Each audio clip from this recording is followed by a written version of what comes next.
What's up, bitches? Let's talk about crime.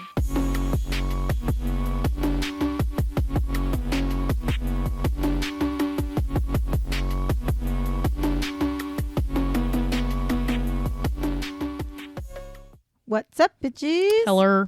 We're here. Hooray. Yay. We don't have like all these crazy things to talk to you about this week, I don't think. We have given you all life advice for the last 3 episodes. I realize now as I've like edited them, I'm like, we've literally given life advice in the last 3 episodes. I don't think we're going to do any life advice today. I don't think I have any today. I have nothing to, I don't have I mean, any I'm sure I life have advice. something, but. Well, I was going to say, Sierra did send me a message through Facebook one day, and it has this crazy true crime story on it. And I think I'm going to research it soon, but it's not today. You sent, I just looked at it. Dude, I'm part of this, like, on Facebook, there's this, like, true crime Facebook group and, like, this morbid Facebook group. No, not the podcast. Yeah. I love them, by the way. Yeah. If you've never heard Morbid Podcast, absolutely go listen to them. They're one of my favorites. But I get a lot of true crime shit on those. Oh. Yeah, isn't that, so I think I want to do his I'll start story. sending you more from that. Yeah, or you should just follow that Facebook really group because it brings up ones. Send me the link or whatever to the group, and I'll join the group. Because I think the link is in that I message. guess if I just do that. Yeah. Because that one was like, oh, that's crazy. Like, you already know the ending, like, right? I saw do. it, but, like, yeah, but still, I want to fuck? know about him. Like, I want to know about him. So, anyways, that has nothing to do with what we're doing today, but I noticed but that could be a future one. It could be a future one. And I noticed that I've been struggling with finding, and it's not that I can't find true crime. There is a plethora of true crime to look at.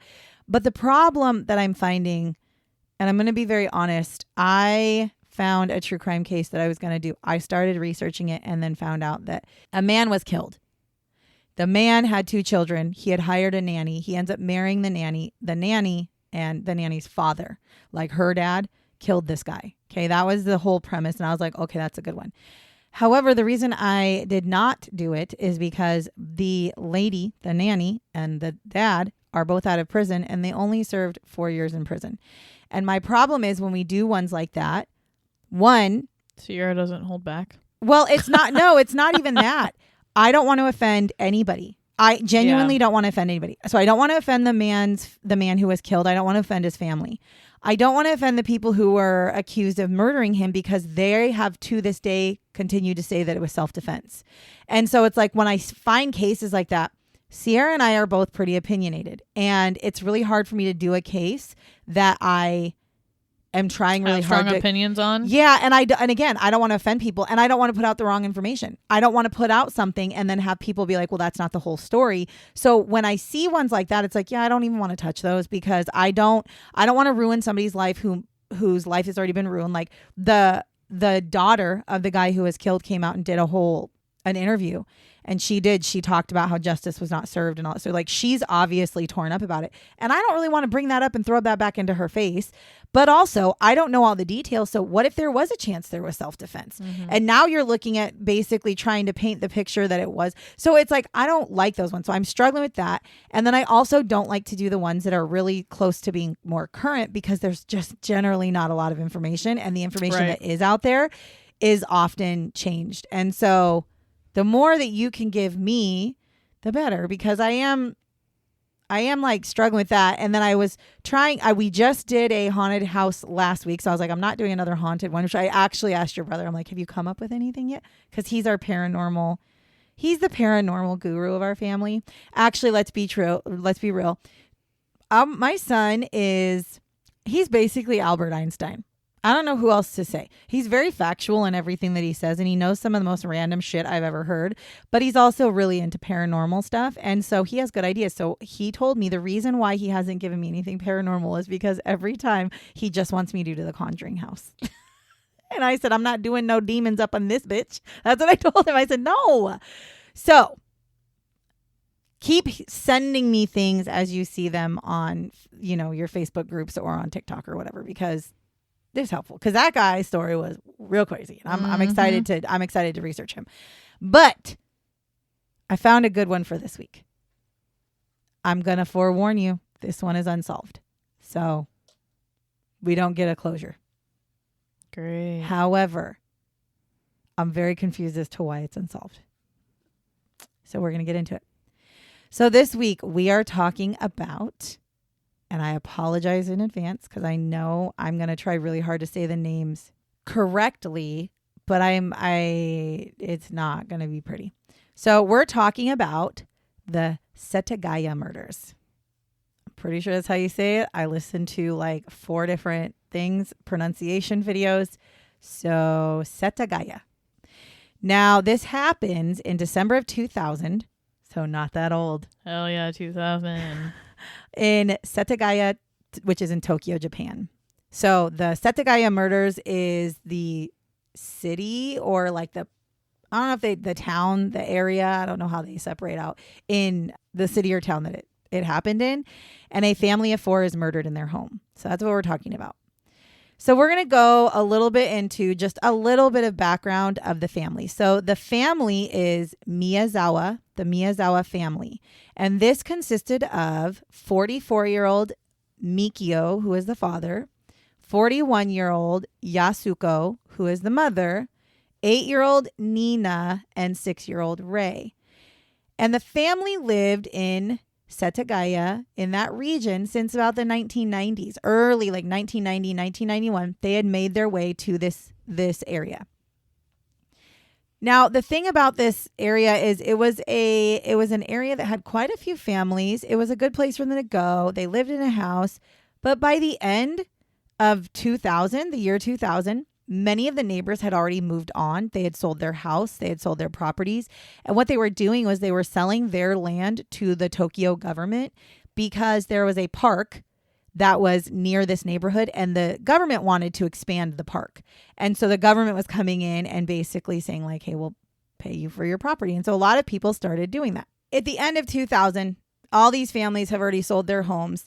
And as a matter of fact, this neighborhood went from having 200 people living in the neighborhood. So that's how many people lived in this neighborhood in the early 90s, right?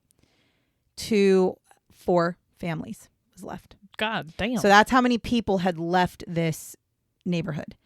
And it just so happens that the Miyazawa family was one of the 4 families that stayed there. Another one of their families actually was Yasuko's family as well. Okay. So that's 2 of the 4 was their families, right?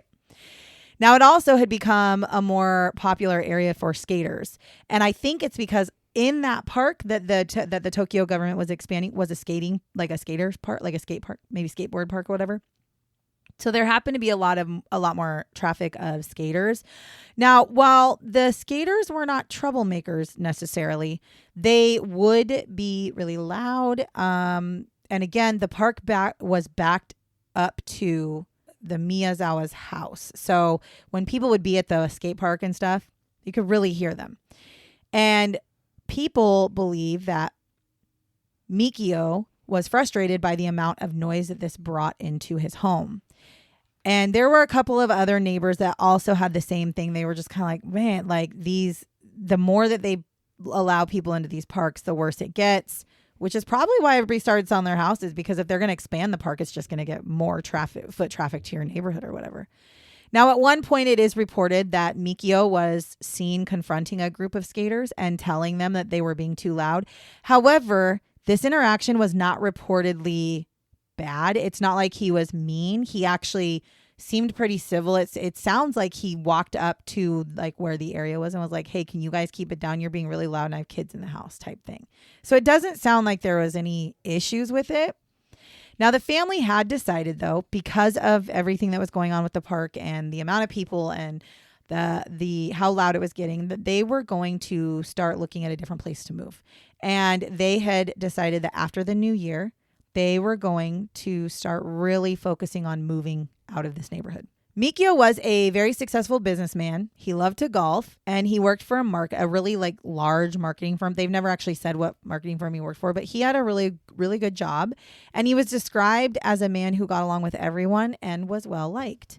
Yasuko, She was a teacher. I don't know if she was a teacher when she died because I saw some reports that she was a stay-at-home mom. But I think she was still teaching, but she did spend most of her time with her kids. And she would take care of the kids and the home. And she was described as a compassionate and kind woman. She's like the mom that everybody wants, right? Then Nina was described as a bright and popular student at her school. She was in 2nd grade and she was involved in soccer and ballet. And then Ray was also described as a playful and energetic child. So again, just an all around wholesome family. There's nothing really crazy, which is why their murders come as such a surprise, because there's no like They're weird like the thing. family that you would think the least. Yeah, they're just not a targeted type family. Right. And really, by all accounts, there was not any problems within the family either. It's not like Mikio and Yasuko were fighting. It's not like they were going to get divorced. Like, there was nothing out of the ordinary. Again, they were planning on moving into a different neighborhood and continuing to live their life. They were spending the few weeks before they were murdered preparing for their New Year celebrations. Now, this is a time in Japan that is marked as that is marked with joy, hope, and of course the promise of fresh new beginnings, which is kind of what the United States or like Americans are, but in the Japanese culture, they're very serious about it. And they take a little while to get prepped for the New Year celebration. So that's kind of what they were doing. Now, their home was what we in America call a duplex type of a dwelling. So I don't know what it's called in other countries, but it's basically one home that has been split into 2 different living quarters. There's separate doors into each home, and you can't get inside the other home except unless you walk back out the front door and go around. So it's called a duplex here. It's basically like 2 places smushed into one. Yeah, it's like basically in a big house. So this is where they lived. Well, Yasuka's family rented the other side of the duplex. So the 2 of them, like, they were really seriously right next door to each other. Now on December 30th of 2000, this is a fairly significant day in Japan because many families are spending the day cleaning their homes and planning for their New Year's preparation for the next day, because the next day is New Year's Eve. And a lot of people, not just in Japan, do that, where they want like a completely fresh start to the New Year. So they spend the day before New Year's Eve cleaning, deep cleaning, opening the windows, throwing out the bad. And then on New Year's Eve, they're prepared to ring in the new year, right? That's what a lot of people do. And that's exactly what a lot of people in Japan are doing. Now, reports state that the family actually spends that evening sharing dinner, watching TV, and potentially discussing what kinds of New Year's plans they're going to be doing, what's going to happen for tomorrow. December 31st, so the next day, Haruko, which is Yasuko's mom, she tries to call the family that morning. Nobody answers. She's just kind of like, okay, whatever. She tries to call them multiple times and nobody answers the door. And she thinks it's strange because this is New Year's Eve and the kids were definitely up by now, because it's now like she's now looking at the clock and it's 10 o'clock. They should be up. At first she thought, well, maybe they're getting breakfast and maybe that's why they aren't answering the phone. Maybe they're busy. But by 10 o'clock, they should be done with breakfast. The kids should be up. Everybody should be moving around. So the fact that she's not answering the phone is kind of crazy. So she's like, I'm just going to go knock on the door. Because again, remember, she lives right next door. So she goes out her front door, goes to her daughter's door, knocks on the door. No answer. Knocks on the door again. No answer. Finally, she thinks this is very odd. So she uses her key to open up the door and go inside to check on the family. She enters the home at 10:40 a.m. and she finds the body of Mikio, Yasuko, Nina, and Ray. Ray had been strangled. The other 3 had been stabbed to death. Police were then called and they immediately show up because this is not a thing. It's just not a thing. So at first, when they're talking to her, they realize that, okay, so something is really off here because there was no forced entry in the home because Haruko told them I had to unlock the door with my key, my key that I have to my daughter's house. I use that key to open the door. So no forced entry. The door wasn't left ajar, nothing. Police then conclude that the family had been killed between 11:30 p.m. and midnight the night before, like that night before. So on December 30th. Now, this is where it gets strange. So up until this point, you're just kind of like, okay, routine. This is where it gets strange. Now, police discover that the bathroom window on the 2nd floor was open And they believe that's actually where the killer entered the home. The screen was found outside on the ground. So now they're starting to go, okay, well, there must have been an intruder. They also found footsteps in the mud outside the home, behind the home. See, I would more so think that they knew the person and then the person left that way. Well, here's why. This window also happened to face the park. So anybody coming up could literally come through the park, jump their fence, and get into their backyard. The thought was, this is what their thought was. Their thought was that the killer had climbed the fence. Then they had a fence kind of near the back of their home. They stood at that. The killer stood on the fence, then jumped up onto the AC unit box that was standing there, or that was sitting there. And then they were able to reach the window and get in. Now, Ray was sleeping in his bedroom, which is on the second floor. He was strangled in his room. And the thoughts that people have come up with, some of the thoughts is maybe he was strangled because the killer didn't want anybody to know. You know, he didn't want to. If Ray would have woken up while he was being stabbed and screamed, it would have warned the rest of the family. So the thought was that he was strangled for that reason. Now, Mikio had been stabbed in the head with a sashimi bocho knife, and part of the blade was still stuck in his head. And then Yasuko and Nina, they were attacked with what they believe was the broken knife. And then they were attacked and finished off with a knife that was taken from within the home. After the murders, now here we go. The killer stayed in the home. It is believed that the killer stayed in the home from anywhere from 2 to 10 hours. They used the family computer. They drank 4 bottles of barley tea. They ate melon. And they ate 4 ice creams from the family's freezer and left the wrappers. They also found what they believed to be the killer's poop left in the toilet in the bathroom on the second floor that he or she would have entered in. What the fuck? They also saw evidence that the killer may have been injured and had to use the family's first aid kit to tend to his own injuries. There are thoughts that Mikio had tried to fight him and ended up hurting him. And then that's how come this person, they even believe that the killer may have taken a nap during that time. What the fuck? Yeah. Some drawers and papers were ransacked throughout the home.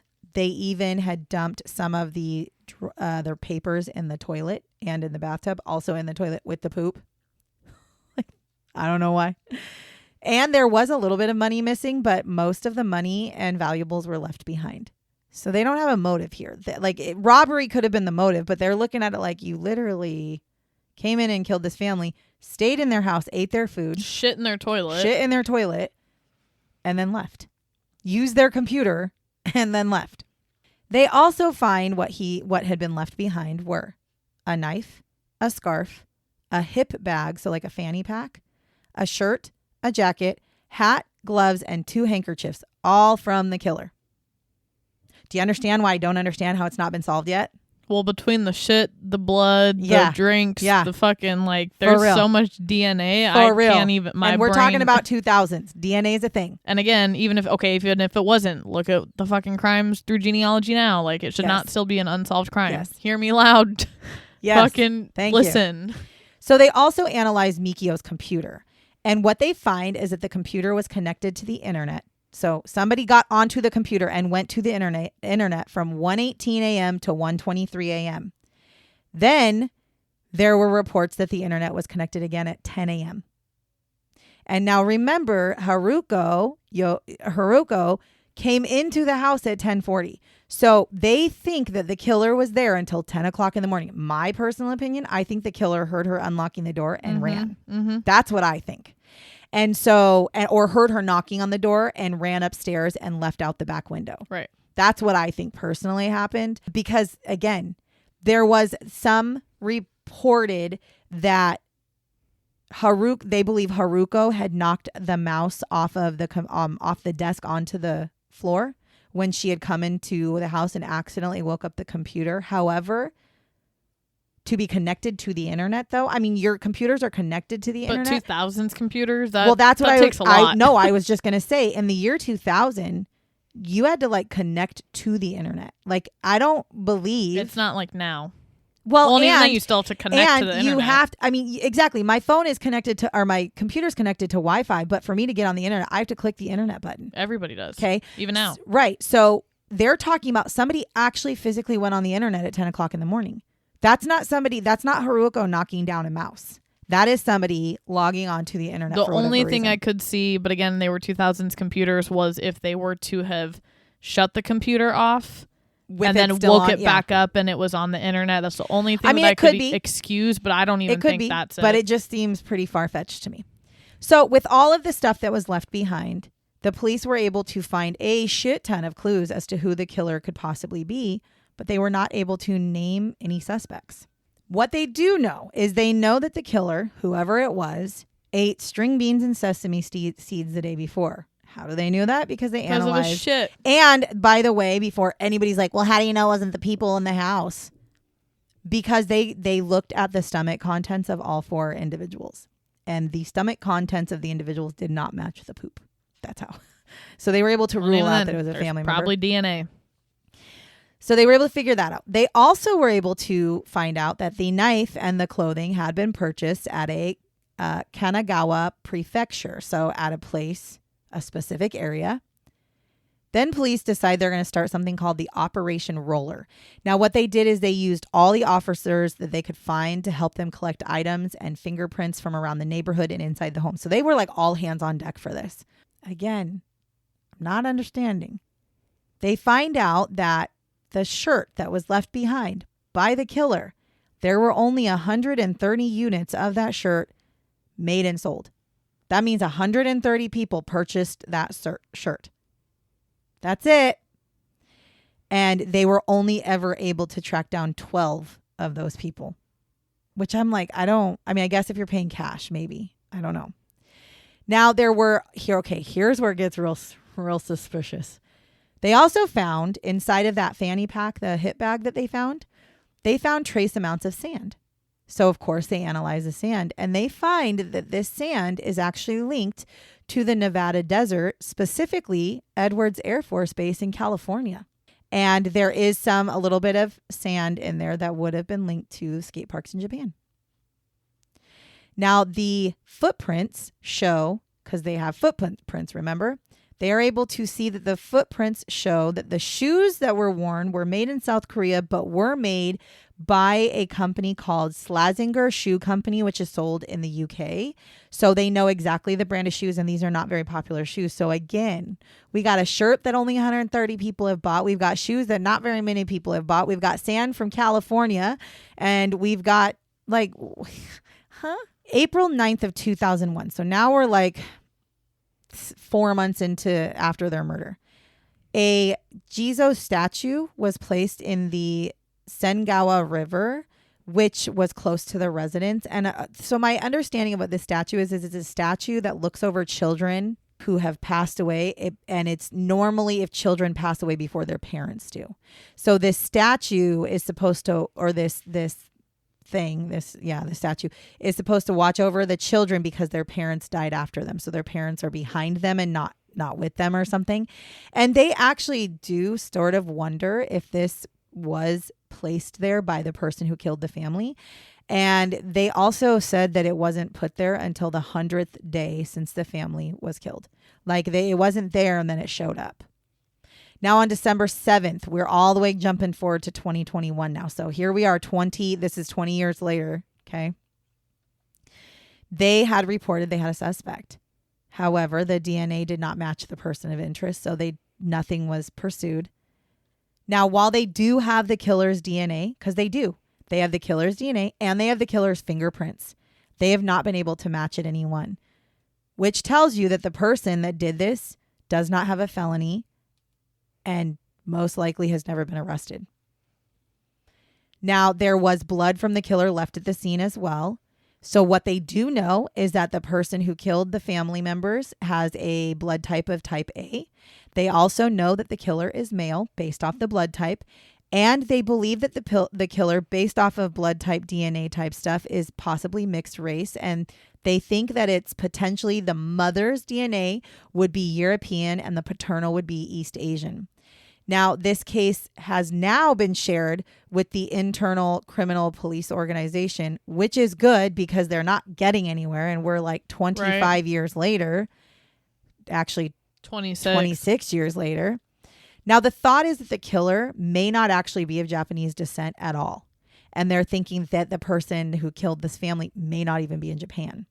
So that's why they decided to bring in the International Criminal Police Organization so they can make this more of an international case, because they don't think it's just Japan or like specific to just Japan. So since this murder has taken place, there have been over 246,000 officers involved. Holy shit. 12,545 pieces of evidence was collected. 12,545 pieces of evidence. And remember, they have blood, they have DNA, they have fingerprints, they have all the things you need that would normally find a person. There are more than 5 million people who have been fingerprinted for this. And about 1.3 million people have had their DNA compared with no matches. What the fuck? Now, remember, Japan has a lot of people that live there. And if they have anybody who isn't in Japan, they're like, anytime somebody looks like they could potentially be a good suspect, they're looking into it, right? Now, I'm going to jump back just a little bit. In 2015, there were 40 officers still working the case. So 15 years after, there were still 40 officers working the case. And in 2019, there was still 35 officers working the case. Today, there are still, they didn't say how many, but they are still fully, this is not a cold case. Okay, because in cold case time, they basically say, oh, it's a cold case. They pack up all the evidence. They put it in a fucking locker, and then somebody else comes down the road 20 years from now and figures it out, right? Right. This is not a cold case. They said that this haunts them, and they are upset by it, and they want to find answers. One of the police officers even said, like, normally the case is you're trying to find the evidence, and here we have every piece of evidence you could ask for, and we can't find the person. Now, this case remains unsolved today. As of 2021, there was a $21 million reward for information to solve this case. That's how bad they want to solve this case. Listen, give me the DNA and I'll find them. So here's my thing. I know that Japan follows different laws than we do, like in the United States. So what I'm hoping, because I do know that in 2024, I saw they have some different laws in Japan. And so in 2024, they did actually change some of the laws surrounding DNA collections and DNA, like how you find DNA. So I'm hoping that maybe they can find a way to do genial DNA matching, because I have a feeling that that's maybe in Japan, they don't allow that. And maybe that's why this case hasn't been solved. So in my mind, I'm like, listen, we have the genealogy type or genealogy DNA. Like, how come we don't submit that DNA that you have sitting in your police office, in your police station or whatever? How is it that we don't send that to the genealogy websites, or find somebody who does it through genealogy and see if you can find any matches at all? That's another step, because right now they've compared the DNA to all criminals and that's it. Do you have any theories about what happened? Because I do. Personally, I think either one of two things. Either A, I think it was somebody from the skate park that broke in. Like maybe, because I know you said that the dad definitely was getting fed up with it. Yeah. So I almost wonder if there was something that had happened. Okay. Right. Okay. Well, hold on. Let me tell you something. That is a viable theory, because one of the things they also were able to figure out, I think it was in 2021, they were able to say that they believe the killer was between the ages of 15 and 22. So that would make that would be right. Viable. Or the other thought that I had, which is a little bit more far-fetched, is they knew the person and the person came over to their house, hence why there's no forced entry. Mm-hmm. And then if they were really there till 10 o'clock, booked it out that back window instead. Okay. But who it would be, no fucking idea. Okay. Do you want to know my theory? I think it was a military person. Yeah, I could see that. And the reason I think that, I don't know the motive. I have no fucking idea why somebody would do that. The reason I think that is because why the fuck would you have a fanny pack with sand from a military base? And the military base they just so happen to be going to just so happens to have quite a few individuals who graduate from that military base and live in Japan. They get shipped to Japan. That's where they get placed. So I think it was a military person, because that would also make sense if they really did climb up in through the window. That would make sense. Military people are in shape. They're also quiet. They've been trained to be quiet. Mode. Exactly. So but you're creepy as fuck for staying. For real. And That's the thing what my brain can't wrap around. Although the military can really fuck you up, so maybe there's something and not you're so not right in your You're head. not wrong. You are so not wrong. The only thing was, so people have talked about it potentially being a military person. The one thing that makes... But their DNA would be in the system, right? Well, no, I mean, yeah, but not Japanese, not Japan's system. And actually, no, I mean, I don't think you give your DNA to be in the military. So no, maybe not. Sure. But to me, people have made comments about, it could be a military person. But one of the things, and this is why I think even more so that it's military, because one of the things they said was the size of the clothing that was left behind was really small, like small clothing. And so they were like, that's the first thing. That's why they were like, well, 15 to 22-year-olds could potentially fit in them. They were like, the problem with it being military is it's very small clothing, like for a skinny person. And I'm sitting there going, but where did the sand come from? An Air Force base. Who is the skinniest set of military people? Air Force people. They do have to do a boot camp and stuff, but their boot camp is not the same. And they're not there for hand-to-hand combat and all that kind of shit that you have to do when you're in like the Marines or the Navy or, Air Force is literally the flying of the planes, right? I'm speaking from experience here. I'm not dogging on Air Force. As a matter of fact, I have family members that are Air Force, and I also have somebody that I grew up with that was in the Air Force as well. And he is the reason why I said that, because he was literally a 5'9", skinny as all be Air Forceman. And do you know why he was like that? Because, I mean, he was like that because he was born like that. But the reason why that's good for the Air Force is because his job, he was what was called a boom operator. And that job was you had to get into you got into like this little like thing. I can't even explain what it is. And it was tiny. And so only short, little, like skinny people could fit in there. And your job is to refuel the planes while they're in the air. So like, if you're doing if you're at war or whatever and you need to refuel your planes, they go up high. This fueling tanker jet thing comes over and this guy gets on this little thing and he literally steers this big long pole into the plane's gas tank.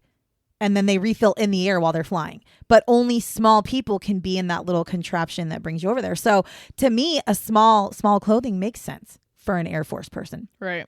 And some of it came from the skate park. So what if he was somebody who liked to skate at the skate park, but was stationed in Japan? And what if he got into an altercation with Mikio? It just blows my mind that they still haven't solved it. I know. With that much evidence, I'm hoping that with the international stuff that they're trying to do, that they can find it. But like I said, they really need to take it and send it out to genealogy. They need to bring the genealogy in because there's a good chance there's gonna be some sort of familial match somewhere that you might be able to narrow down who this person is. Right. They also do believe that this person that committed this crime had never committed a crime before. That was the other thing that not just like in Japan, but ever. For whatever reason, they left every bit of evidence they could. And that's the thing. What really is crazy. It's almost like a haha fuck you. I know. That's what I was thinking. I was like, you left. Which almost makes me wonder though if they're like you literally if they have potentially done it before. You left feces in the fucking toilet after murdering a whole ass family. Bro, when you gotta go, you gotta go. But you could flush the damn toilet. You have your fingerprints everywhere. You eat their food, which means that when you ate their food, if there's any half-eaten piece of food, they can get DNA from that. They obviously got DNA. They got your blood, and yet they can't find out who you are. That is that not crazy? That's crazy to me. And that's why when I started researching this, I was like, what? And it was because when I was researching like cases to do, it was like an unsolved case for 25 years that really we don't know why it's unsolved. And I was like, what? And so I started reading it. I was like, dude, I don't know about you, but I feel like there definitely is more that we should be doing here. However, again, this is in Japan. Japan has completely different laws and completely different rules surrounding DNA, how they can search things, what they can search for. So unless Japan is willing to, maybe they're not allowed to send out to genealogy websites, because I do know that was a big thing for a really long time. In the United States, they didn't want them to do it either. And then finally it was like, no, they can. And it took them a long time to get there. So maybe Japan is the same way, as maybe they just don't think that it's a way to do it. Yeah, it's a crazy case. I thought it was a fun one to talk about because but it's frustrating at the same time. It's totally frustrating. I can't even really give you the only theory you can give is that, somebody came in their house and killed them. The only theory that I can give is somebody fucking do something with the DNA, and then we'll start talking. And then and again, there's not even a motive here. Like there's no, like this family is not, there was no weird shit going on. The family next door was targeted at some point. Exactly. So anyways, that was the story of the Setagaya Murders. What'd you think? That's a good one, right? It's frustrating, totally. But tell me that's not, I would say by far it's the strangest. It's weird as fuck. Right? It's the strangest one I've ever researched. It's the strangest. It's the shit in the toilet. I know, me too. No, me too. I mean, the food and shit was a little strange, but when I found out that I've heard of that before. Right, but when I found out the person pooped in the toilet and then left it there, and then also threw papers in the toilet, you nasty motherfucker. First of all, you're fucking gross. And second of all, that's just like giving the police everything they need, and yet they still couldn't finish the job. So it's kind of annoying because it's like, you have all the things you need. Any case in the United States would love for all of that evidence. That would have been solved by now. It would have been solved within a fucking couple weeks, to be honest with you. But maybe not even a couple weeks, honestly. Well, you just got however long it took for the DNA. Though. Yeah. So my hope is that we're in 2026 and they swear that they are not stopped. They're not going to stop. They swear they still are actively looking. So my hope is that they maybe will, if you're listening to us, Tokyo police, send the DNA to genealogy websites and let's just see. If you can. Yeah, if you can. And if not, go to the Tokyo government and plead your case as to why you need to do this, because you have a very high chance of being able to match that person. I will continue to look for updates on this case. It's not going to be something that's ever updated in the United States. Like, they're not going to come out in the United States and be like, guess what? 25 years was solved. But I'm going to continue, every couple months, I'm just going to search it and see if there's any updates. And if there is, I will let y'all know, because even though it's not in the United States, it's a horrific thing. It's really sad and it's really fucking strange. Other than that, as per usual, thank you for listening to us as always. We really appreciate you. Make sure you're liking and sharing, and we look forward to the comments. We've had a couple of comments. We've had some people reach out to us via email. Thank you. We're going to continue to stay on top of the things, do all the things, bring you all the different stories.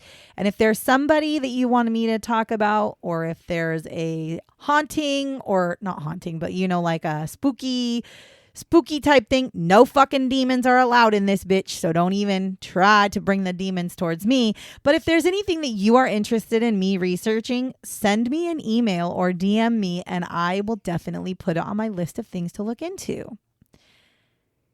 So other than that, I will say one more time, thank you so much for listening to me tell you the story about the Setagaya Murders. The case that remains unsolved for no fucking reason. Until next week, catch you on the flip side, bitches. Bye, bitches.